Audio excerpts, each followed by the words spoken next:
की तरह वश में किया हुआ मन हमारा सबसे अच्छा मित्र होता है, लेकिन ये अनियंत्रित हो जाए तो सबसे बड़ा शत्रु हो जाता है। नमस्कार, मैं हूं कोमल और हाजिर हूं आजादी के अमृत महोत्सव पर इनसाइडर लाइव की स्पेशल सीरीज 75 साल की 75 कहानियों के साथ। आज बात होगी साल 1973 की। आजाद देश के 75 सालों में 73 बार बजट पेश किया जा चुका है। हर बार बजट एक नई उम्मीद लेकर आता है और कभी नए सुधार, नई योजनाएं या नए नियम देकर जाता है। लेकिन जब 1973 में बजट पेश हुआ था तो उसे ब्लैक बजट का नाम दिया गया था। पहले आपको बताते हैं कि ये ब्लैक बजट होता क्या है। जब सरकार का खर्च उसकी कमाई की तुलना में बहुत ज्यादा होता है तो सरकार पिछले साल के मुकाबले बजट में कटौती करती है। तब जो बजट पेश किया जाता है उसे ब्लैक बजट कहा जाता है। जैसे मान लें कि सरकार की कमाई 10 रुपए है लेकिन उसका खर्च 15 रुपए का है, तब सरकार इस घाटे को पूरा करने के लिए ब्लैक बजट पेश करती है। 1973 के बजट को इसी वजह से ब्लैक बजट कहा जाता है। 1973 में जब आम बजट पेश किया गया था उस समय देश के हालात काफी खराब थे। देश आर्थिक संकट से जूझ रहा था। एक तरफ खराब मॉनसून था तो दूसरी तरफ 1971 में हुआ भारत पाकिस्तान का युद्ध, जिसने अर्थव्यवस्था को काफी नुकसान पहुंचाया। इस सब का असर देश के बजट पर भी पड़ा।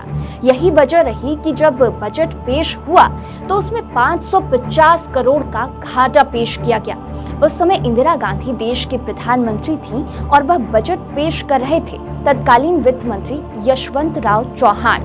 सरकार ने आजाद भारत का पहला और एकमात्र ब्लैक बजट पेश किया था। ब्लैक बजट को पेश करते हुए तत्कालीन वित्त मंत्री यशवंत राव चौहान ने अपने भाषण में ये कहा था कि देश में सूखे के कारण पैदा हुए हालात और खाद्यान्न उत्पादन में भारी कमी की वजह से बजटीय घाटा हो गया है, इसलिए ब्लैक बजट पेश करने की स्थिति आन पड़ी है।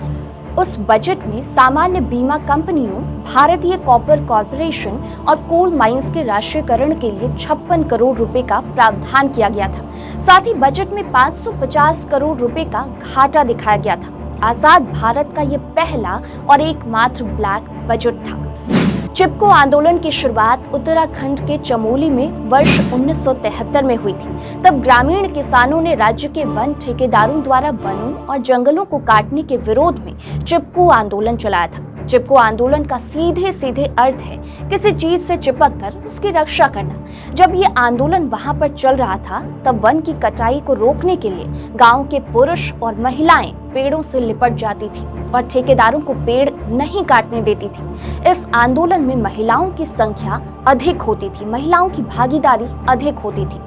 इस आंदोलन को चंडी प्रसाद भट्ट, गौरा देवी और ग्रामीणों ने मिलकर अंजाम दिया था।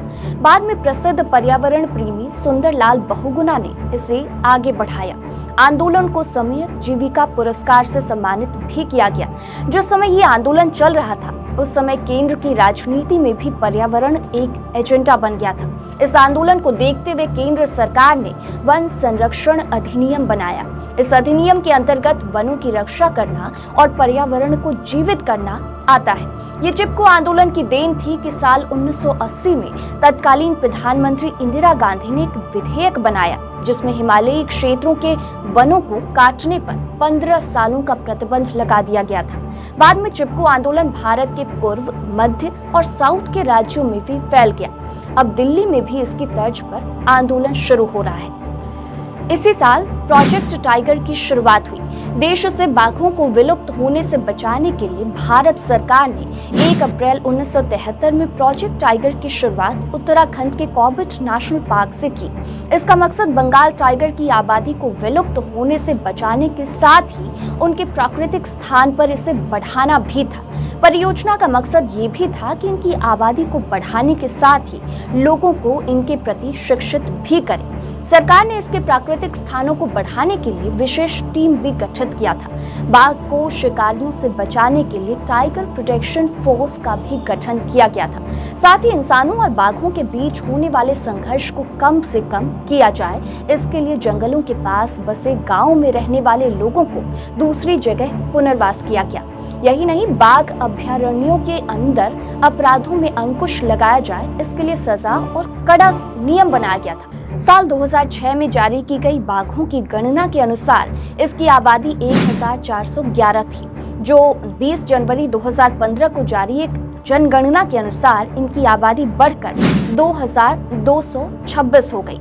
बाघ परियोजना का मुख्य उद्देश्य उन कारकों को कम करना है जिससे बाघों के प्राकृतिक आवासों को घटने से रोका जा सके। जिन आवासों को नुकसान पहुंच चुका है उन्हें सुधारा जाए ताकि पारिस्थितिक तंत्र को ज्यादा से ज्यादा वापस पाया जा सके। साथ ही आर्थिक, विज्ञान संबंधी, सौंदर्यीकरण, सांस्कृतिक, पर्यावरणीय मान्यताओं के लिए बाघों की आबादी को बढ़ाया जा सके। साल 2000 की शुरुआत में ही भारतीय बाघों की संख्या आकलन 20,000 से 40,000 के बीच थी।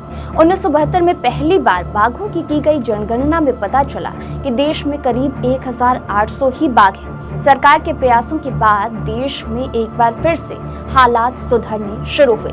आज देश में कई बाघ अभयारण्य चल रहे हैं जिनमें सैकड़ों बाघ सुरक्षित रूप से विचरते हैं। तो आज के एपिसोड में बस इतना ही। फिर मिलूंगी कल अगले एपिसोड में, यानी साल 1974 की महत्वपूर्ण घटनाओं के साथ। देखते रहिए इनसाइड लाइव। अब तक अगर आपने हमारे पिछले एपिसोड्स नहीं देखे हैं तो हमारे YouTube चैनल पर जाकर हमारे पिछले एपिसोड्स आप देख सकते हैं। नमस्कार।